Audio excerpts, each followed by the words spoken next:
Good morning, good afternoon, good evening, ladies and gentlemen, wherever you may be in the world. Welcome to today's conversation. I'm Sara Jane, and I am delighted my usual co-host, Enolia, is with us, and Hi. our guest is Dr. Birgitte Tan. Birgitte, thank you for joining the pair of us this evening. Well, it's evening for us. Thank you. Thank you so much, Sarah and Enolia. It's such an honor and a delight to be able to be with you today. Thank you. Now, our topic for this program is grief and loss. And I'm sort of pretty certain that everybody in some way, shape or form has been affected by grief and loss. But I'd really like to start with, what is it? Because I think a lot of us think about grief and loss as being about losing a parent or a sibling or grandparents, losing a member of the family. And maybe some even consider about losing pets. And I get that one. I really do, because I think we've all been through that. But I really do feel that grief and loss is so much more than losing a parent, a sibling, a grandparent, them dying. All right, let's just use that word, shall we? Them dying. It is so much more than that. It can be the loss of a job. It can be the loss of a friend, a friendship. It can be so much. It can be feeling abandoned. So yes, I know I could just expand it, but I'm going to let you two expand on it because I'm sure you've got your own thoughts. So let's come to you first, Birgitte. Share a little about what you think grief and loss is. Thank you, Sarah. Thank you so much. Yes, a lot of people think it's actually almost like a myth in the society that grief is only from what I call the 3D, death, divorce, or dire diagnosis. But truly, grief, and I am a certified grief recovery specialist, and for us, and something you might want to consider, grief is the unsettling feelings caused by a change, any change in your familiar routine. And so any change that can cause you to have an unsettling feelings, whether you typically in the past be able to travel anywhere you want in the world. We were talking about this just now, Sarah. And now you want to get on the plane, you're going to get fined if it is not for some particular important reason, or you want to be able to go to the beach and breathe the fresh air, or the garden or the park, and now you have to have a mask. And yes, it's important to have a mask, but at the same time you feel that something constricting you, if that's what you feel, and that can cause grief. Actually, here in the US, we just changed time last week, and I believe in the UK, you guys going to change time this coming weekend. And even so, many people, when you fall backward, when you change time and you lose that 1 hour, many people, it's a change in your familiar routine. For the last 6 months, you've been doing this, and you wake up this time, and then now you lose an hour, and that alone depend on particularly what's going on in your life, how early you have to wake up, can cause you to feel unsettling feelings, which is grief, and wonder why many people feel irritable and grumpy, and then you suddenly half of the office turned into Grinch, right? and, and that's because grief manifests themselves in grief. A lot of time, grief doesn't particularly manifest as sadness. Sometimes when it is a matter of a noticeable loss, but things like that, a lot of time grief manifests itself as irritability, as anger, as headaches, and so forth. Yeah, thank you. And Enolia? So I am listening to your definition of grief, of which I agree. And I'm sitting here thinking the only constant in life is change. And so really what we are on, and the realization's hitting me as you're explaining what grief is that we're on this constant roller coaster, and our goal is to stay balanced because change is constant. So therefore, too much change causes grief. Too little change causes grief. So really, wow, life is nothing but a cycle, and a cycle of change, of where we're just trying to keep grief as a constant in balance, And so those moments of irritability when you have to go, I have to consciously make an effort to be happy because I feel way off, And when change is overwhelming and it's just like, okay, I can handle this. I need to pull it back. I'll put it in my perspective. I'll be okay. And then again, come back into balance so that you're not grieving the fact that the change is so tremendous and you don't necessarily feel, in control. So that's a fallacy anyway. But we're never in control. But as we move through the story of what life is dealing us and what life is showing us and what life is. So, wow, yes, grief is something that we have to deal with on a day-to-day basis all the time, pulling it in balance, and there's no getting away from it. So, yeah, how do you deal with grief? Yeah. And I think with grief, I think you've got to think about sort of children. Because, okay, when I sort of think about my own story and that being hospitalized after the accident, that was nobody's fault. It was circumstances, but it was a massive change for a child. But it can even be down to how you are spoken to. It really can, because yes, I love your definition, but I think to me, there's even aspects that go deeper than that. Because if you are constantly hearing you're stupid, you're an idiot, something that makes you think you're worthless, that you don't have a right to have a voice, that is also a form of grief. Because you're losing yourself. Mm-hmm. And when it's happened, I think it's bad enough when it happens to an adult. But when it happens to a child who has no understanding of life, that can be actually very traumatic, which is taking it almost a stage further than grief and loss. But we're going to come into that in another program. But so the grief is very important, that people acknowledge how things make them feel. It's that acknowledgement of it. Okay, this thing has happened. Yes, at the time of recording this, we are still in various countries around the world in lockdowns from all the coronavirus, etc., sort of hopefully we're starting to come out of it, but who knows? We have no idea what tomorrow will bring for any of us. And so it's really just being aware, okay, what is going on? Because it has caused a lot of anger. That's because people feel their freedom has been taken away. Something you lose can create grief. Period. Whatever it is. I've said enough. So Enolia, should we come to you next?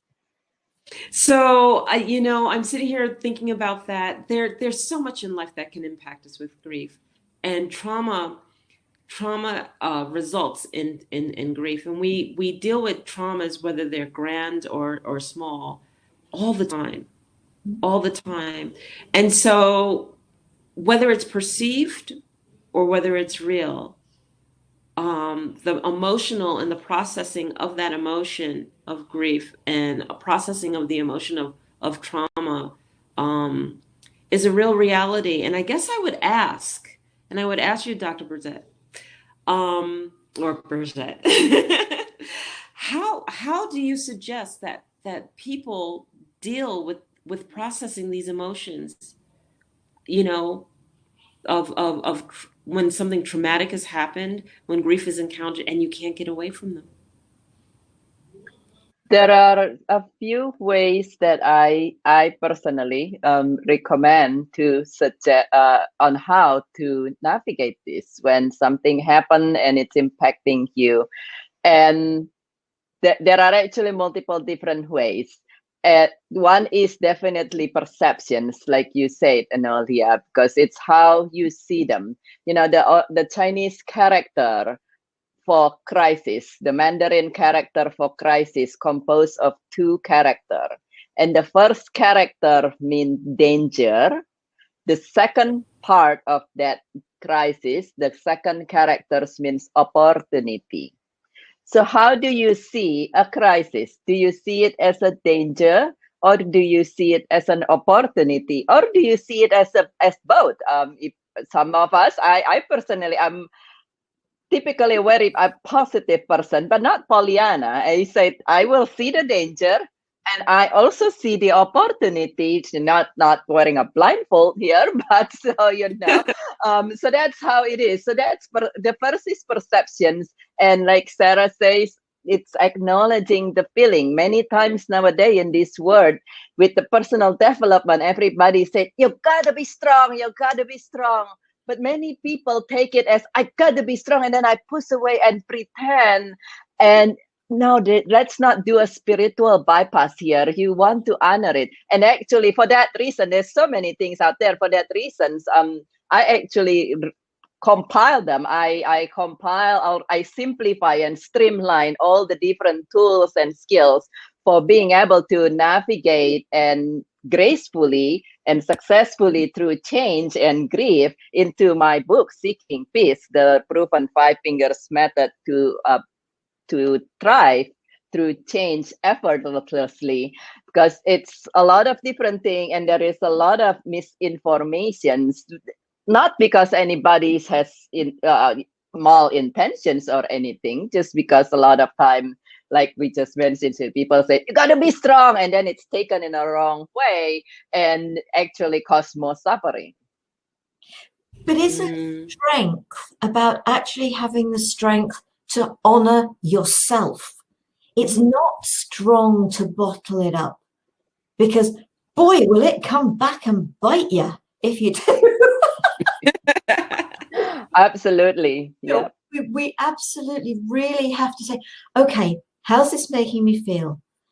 Okay, and if you can't deal with it right in that moment, honor yourself. I will come back to you in an hour, in 2 hours, this evening, whatever it is, and honor yourself enough to do that. How did that make me feel? Why did it make me feel that way? Is there something I can learn that is a nudge from something that has happened in my past? Is it actually that feeling? Is that my inner child coming out and saying, please, please, please, I'm here? And this is touching something raw in me that is not dealt with. And the strength comes in honoring yourself, not in burying it. And don't get me wrong, I'm not knocking people. I'm really not. I wouldn't do that. But when we bury something because we don't know how to deal with it, we're not helping ourselves. We're hurting ourselves way, way more. We're actually going to cause more grief by not dealing with it. And if the people around us cannot accept that, then I'm not being funny. Have we got the right people around us? It is about us listening to ourselves first and foremost. So Birgitte, let's come back to you. Yeah, I absolutely agree. A lot of people misunderstand being vulnerable as being fragile. And being vulnerable does not mean being fragile. It actually takes a lot of strength to be vulnerable, to allow yourself the time and space to acknowledge your feelings, whatever the feelings is, and also to cry. A lot of people say, oh, I'm not going to cry. My background is in oncology. Being an oncologist, I will have people apologizing for crying when they hear the statistical outcome of what they're going through. And it's like, well, it's absolutely normal for you to cry. It's actually healthy. Many studies nowadays shows that your tears will help you be able to tolerate pain and to recover better. Even our body, we have three different kind of tears. We have three different types of tears, and the emotional tears carry a completely different set of substances than the reflex tears or the basal tears. And that's for reasons, because your body know that there are times you need to cry. So how about if you just allow your body to help you and allow that tears to roll?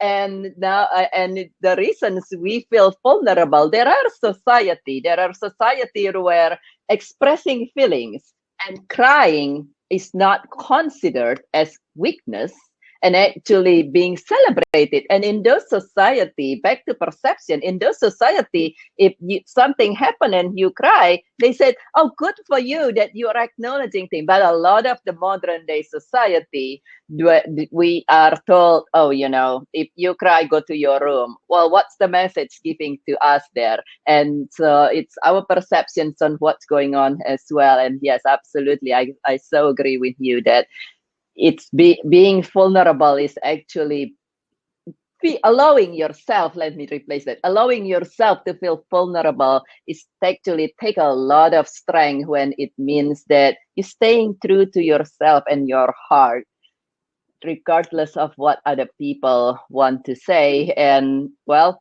again, that just like you said, Sarah, those who matters usually don't mind you, and those who mind you gotta think twice about that. Yes. Enolia.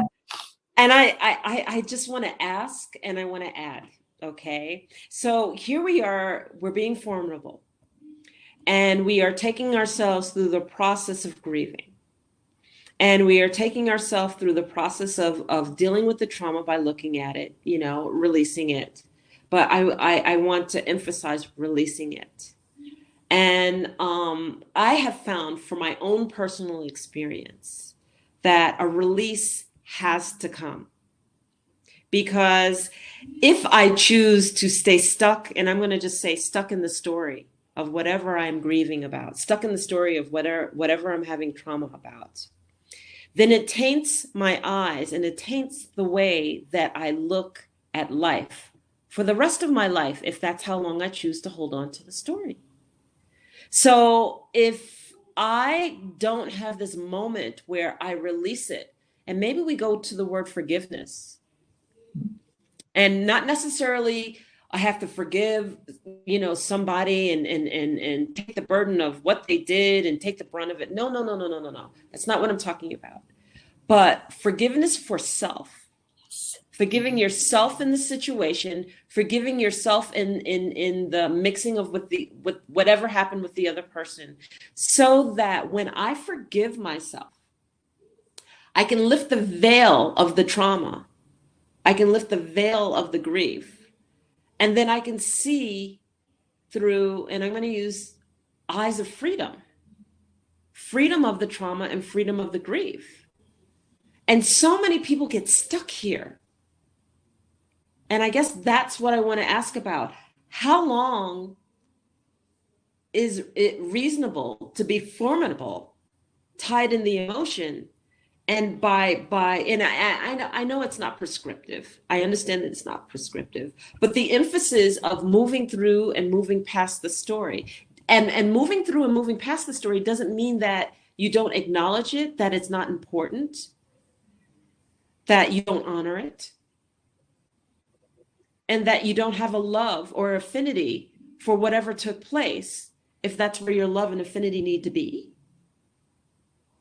But that you have to move past the story in order to lift the veil of the story and be able to see life through clear eyes, through clarity, through love, without feeling pain in everything that you see and trauma in everything that you do.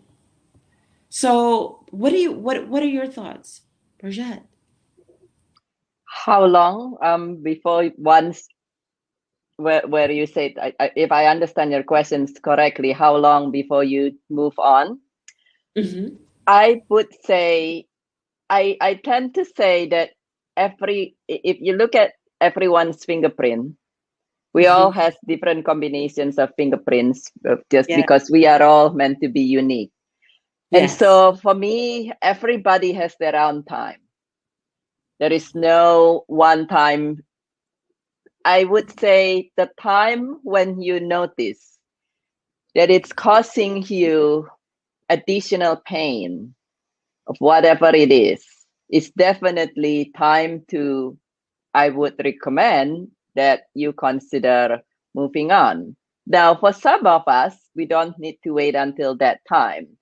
And for some of us, somebody really close to us passed away and we move on 3 days later. And then there is the other part of grief. And so that's also many times, depending on what's going on, it's actually preceded the event. So that's also to be taken into considerations. I work with sometimes with people who takes care of people who are ill, elderlies, and so forth. So we have what we call the anticipatory grief. And they've been grieving all along. And for some people, they might say, oh my goodness, your, let's say, spouse just passed away 3 weeks ago and you out celebrating. And for some people, that would consider you're rushing it out. You're moving too fast. But if you've been in this for 3 years or 13 years, you said, I have been completing this and I have been ready and I have honored that and I honored the final curtain close and I'm ready to move on. And so there is really, everybody has different time. I would say the time you notice where it's actually hold you back or drag you down is definitely a good time to say, okay, is there something else that I choose to do to be able to move on further? But otherwise, everybody is completely different. Okay. And I think with our family, and I'm especially thinking about when my mum's dad died. And we had the funeral. And then we went back to the house. And we was, because it was literally just before Christmas. He died the 13th of December that year. And so we managed to get the funeral in before Christmas. So we were very lucky, but not made easy because his birthday was Boxing Day.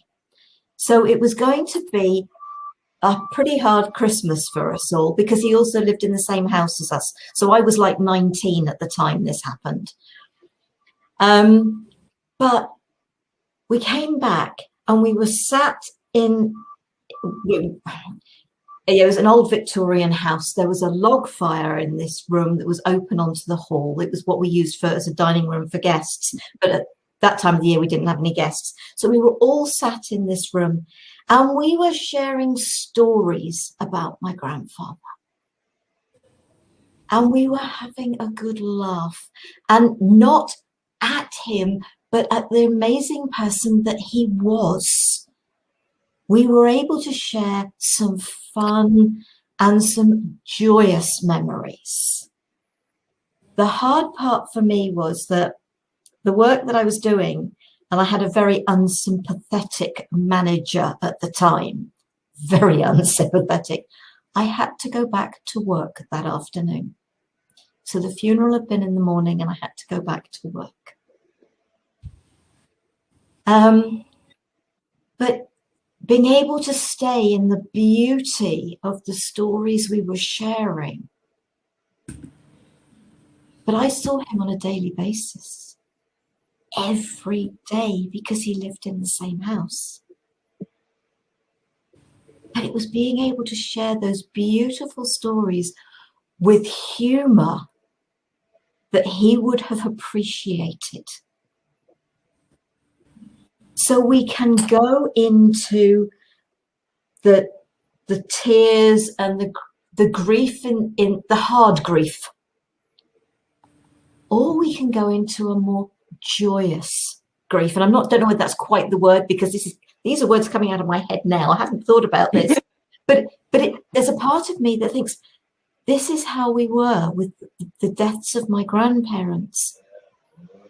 We spent time talking about them in beautiful, positive ways and sharing things that happened with them, but good things, not bad, not sad things, rather than bad things. And so I think we all find what works for us. Just to add, when my father died, my mother decided, I have a fabulous pair of patchwork trousers, multicolored.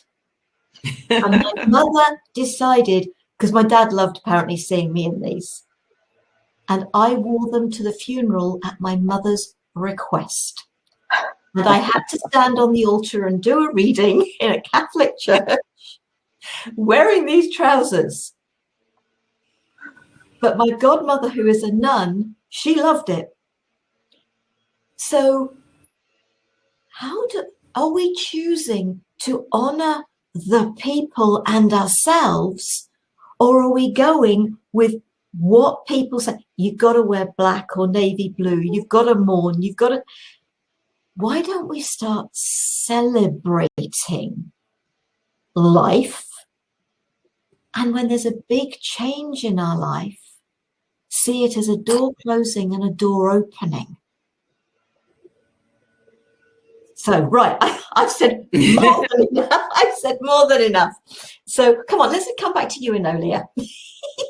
I'm sitting here thinking about what you said, and I really think it really depends on how people handle death. I really do. And how it's handled in your belief system and how it's handled within your family. My family honored those who passed on, that this is a natural state of mind. And yes, it hurts, but please, work with it, deal with it, and understand I'm in a better place. And I don't want you to grieve. I want you to celebrate my life. I think about when I pass, and one day we all do. It's number one, it's a natural state to pass. Number two, I want to be celebrated. I don't want you to remember me, how do I want to be remembered? I want you to celebrate and think about all of the beautiful things that I left as a legacy. The little things that I might have done, the way I made you laugh, these particular things. I think about our whole concept of a funeral, and funeral is to accommodate grief, correct?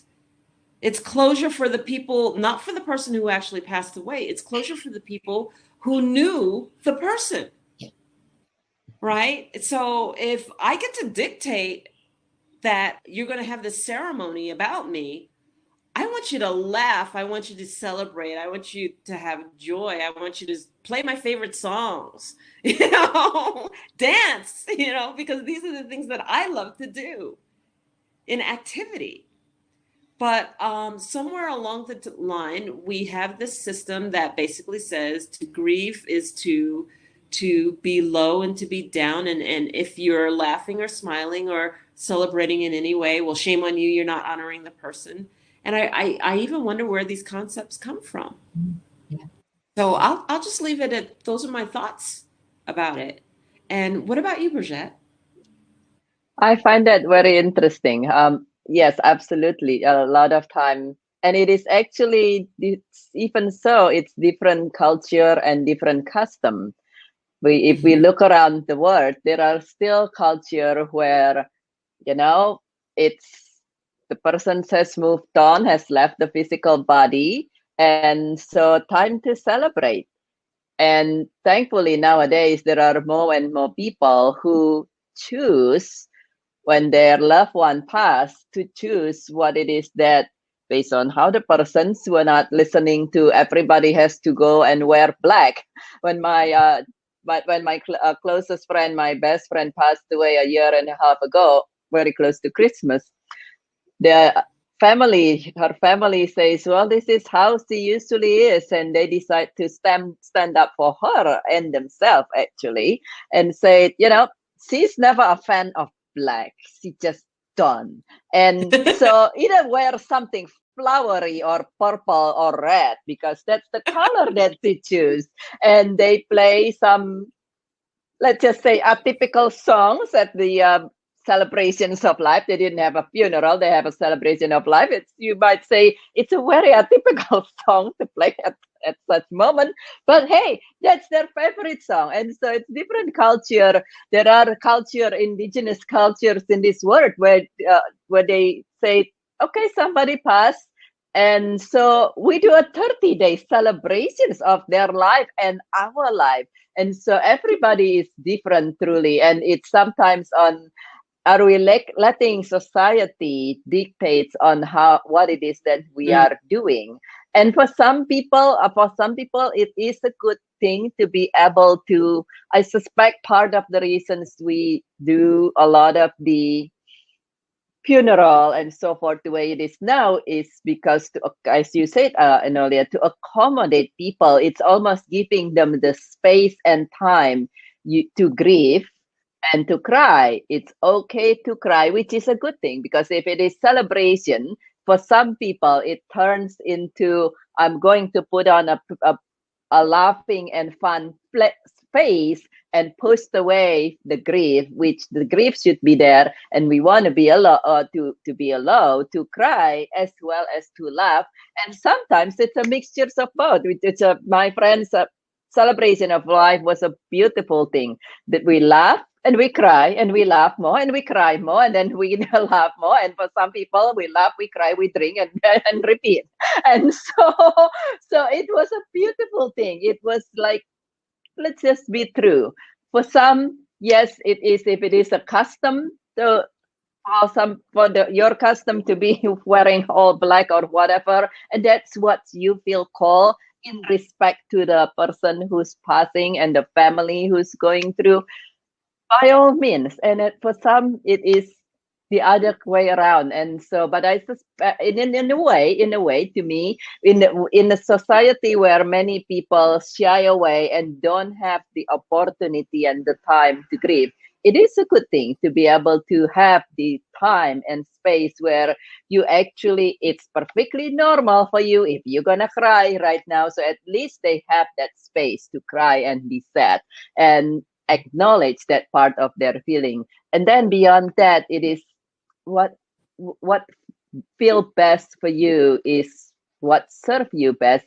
And at the same time, we also know that each and every one of us is love and made of love.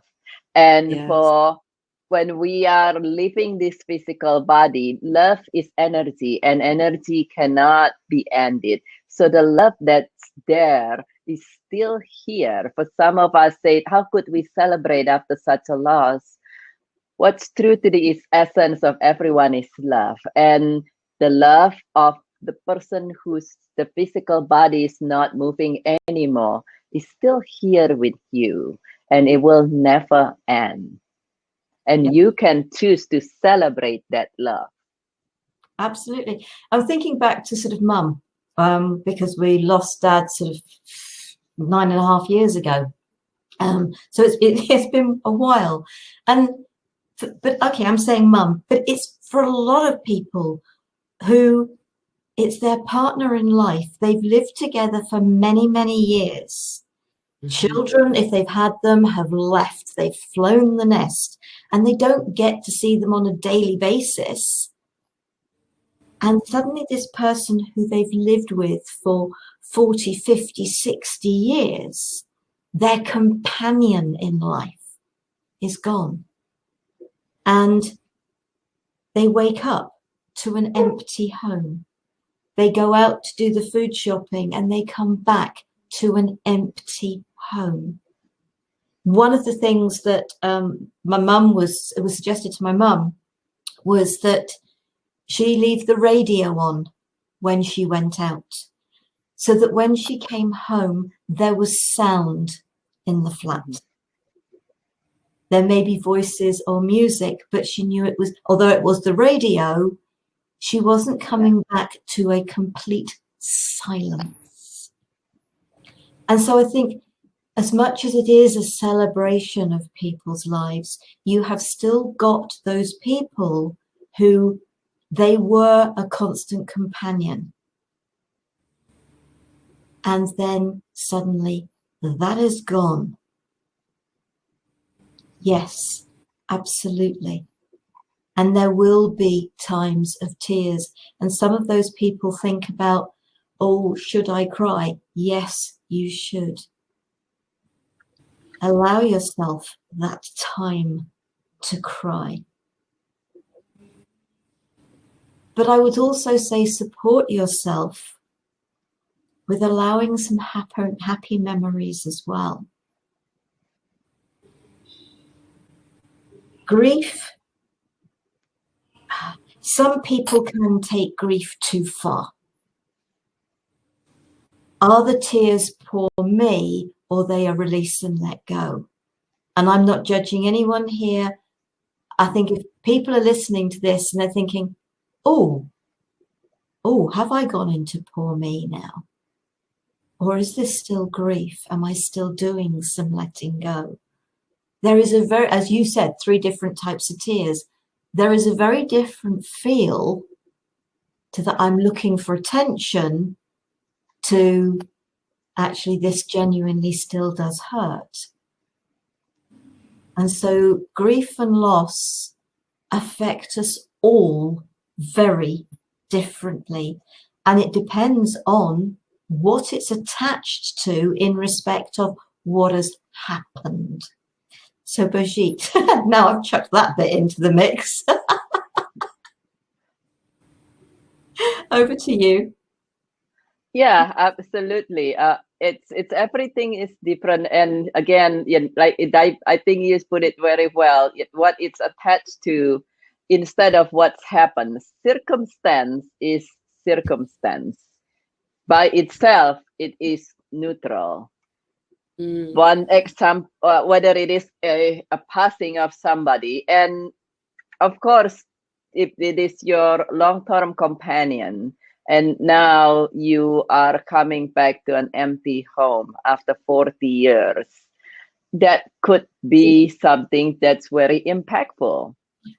And at the same time, it could also be a career that you have for 40, 50 years, and now you retire. And then you wake up in the morning and say, what am I going to do now? And what you made out of that is what's going to decide how you feel day by day and in the future. And again, when it's not to say, oh, okay, I'm gonna turn on the radio and pretend that this didn't happen. That's not the case. And we want to honor. It's very important to honor. I start seeking peace with acknowledging and honoring what you're going through, and then after that, it's absolutely for each and every one of us to choose what we're going to have the outcome out of anything. I know a lady, Dorothy. Her husband passed. Her husband of 60 years. A little over 60 years. Dorothy was at 87 when her husband passed, when Jack passed away. And yes, for the first 6 months, she wished she could die. and she wished she could die. And then one day, Dorothy says, if I'm still here, I decided and I'm choosing that I'm going to do something. I'm not going to just sit there. And the 6 months could be 6 months, could be 6 days, could be 6 weeks. But she decided, like you said, Sarah, what are you gonna do with it? And she decided, well, now I have more time. I'm retired. I live very comfortably. How about if I pursue my passions that she pushed away when she was young to be able to work, to raise kids and so on, and then to take care of the husband. And with Dorothy, she chose to, for some reason, she always has fascination with China painting. So she chose to go back and say, I'm just going to take a class at the community college about China painting, see if I even truly like it or it's just a fantasy. Turned out she was such a great China painter. In a matter of less than a year, her work was in local gallery and bringing so much joy, and all her proceeds from the China painting, she ended up building a foundation. And all the proceeds from the China paintings goes to the foundations for spouse of fallen soldiers. Just a wonderful work. And so what it is that you choose to make out of your circumstance, whether it is a loss of a spouse after 60 years. And again, we don't want to be Pollyanna. We don't want to put a blindfold. We're not doing spiritual bypass, but at some point we choose on what it is that we want to do, and allow support as much as you can. Because with Dorothy, we work with her at the beginning. She said, okay, first we supported her so she doesn't take herself out. And then after that, we supported her and said, okay, this is what you want. And so this is what you call, and allow support so you can become you moment to moment. Yeah.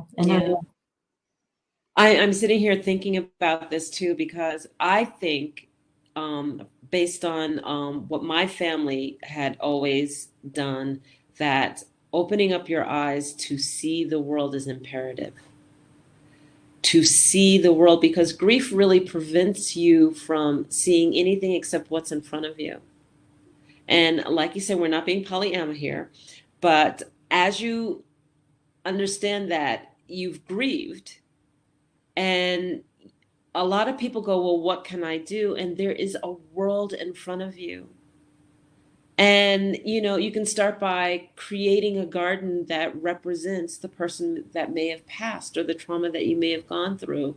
Or, I've met so many people who have had longstanding partners and walks in the garden. Walks in the garden, going to the local garden where you can just walk in a walking path, the Zen garden, something created to make a walk, to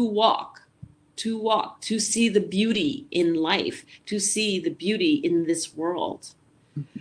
Somewhere along the lines of all of this, we lose the beauty in the fresh air and the tremendous gifts that are all around us that can be seen in all of the simple little things, as much as just standing there and watching the breeze blow through the leaves of a tree, and that the tree is standing in its stature with the sunlight. And, if it's morning dew shimmering, I think of things like that, because a sunrise, a sunset, going out and taking a look at the world and through new eyes, through different eyes, seeing the beauty of the world in the person that had passed, and bringing that through yourself. Because if you don't bring beauty and joy and laughter and bits of these pieces in to replace that grief, then somewhere along the lines you get lost. Somewhere there. Yeah. So to me, it's an imperative piece. It's very, very important. I think, is there anything either of you would like to share at this point? Because I think we've covered an awful lot from our own perspectives. And I think, we agree on an awful lot, and it's great that we come at it differently. And we've all had experiences of loss, job loss, accidents and lots of parents. In fact, I've lost a sibling, so, and grandparents, because at the ages we are, it would be very unusual not to have experienced some sort of loss. And that goes for pets in our family, and I'm sure it does in a lot of families. And some children, that's their first awareness of loss. And that can be really traumatic, losing a pet. It really can cause a lot of grief in children, whatever that pet may be. So I suppose for all of us, it is what feels right for me. Let me allow my time, whatever that might be. Don't let me be dictated to by others. Let me just honor the love that I have, not had, have, for whatever that situation, circumstances, person, pet is, and honor it. And then, as you rightly said, what can we do to support ourselves to move on? Because especially with the death of a loved one, they would not want us to cease our life because they've left. They really wouldn't. They are, and for me, I believe they are watching over us, and they will support us with our choices. But hopefully our choice will be to do something with our lives, not just sit and mope. And I am not belittling the hurt of loss. I'm really not. But we can get to that point of being a mope. And I'd like to encourage people not to get to that point. So, and then, Birgitte, anything more that you would like to share? Yeah, thank you very much, Sara. So I would say two very quick things. The first is to acknowledge truly a lot of people undermine the impact and the significance of change. That's why since the pandemic starts, we see increase, and you mentioned significant increase in people, but also children and adolescents taking out their own lives. And for kids, they might not have lost a pet, they might not have lost a loved one, a family member, but even just a change in their routine, not being able to see your friends is a loss. And knowing that for you and the children in your life, whether they are your own children or somebody else's, that it's very important. We see such an increase, and it's heartbreaking and that's because people not realizing that even something seemingly for some people simple can be highly impactful. And then know that you are not alone. You have support. We are here for you. I'm here for you. There are many resources on my website that you can look at and say, okay, if I know there's a specific article that if somebody you think might be grieving, what can you do?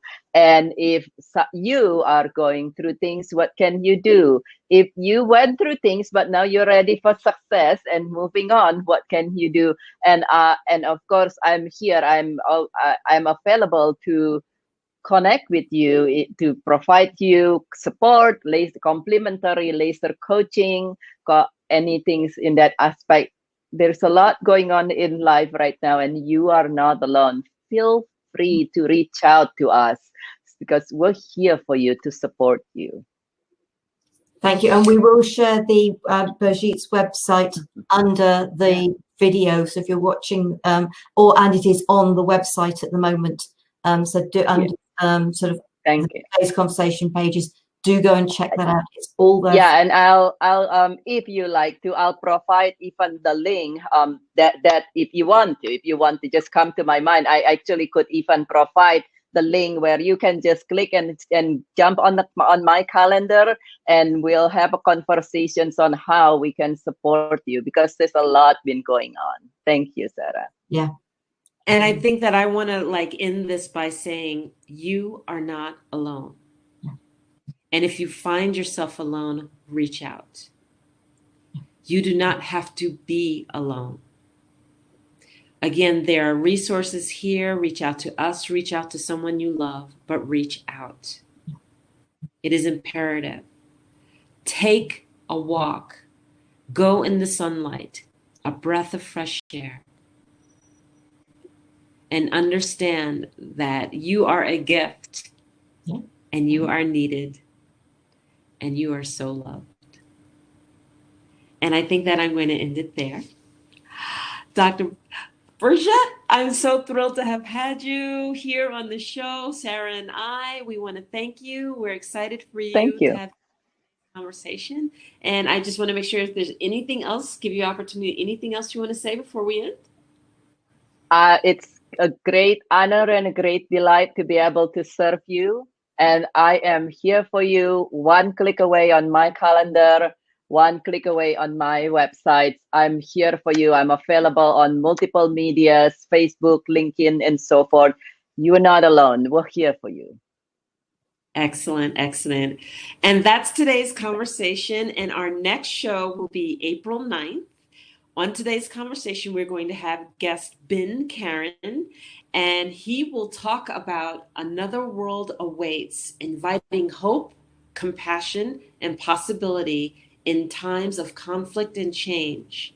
And that's going to be, again, April 9th, and that's a Friday, 9 a.m. PST, 11 a.m. CST, 12 p.m. EST, and 5 p.m. GMT.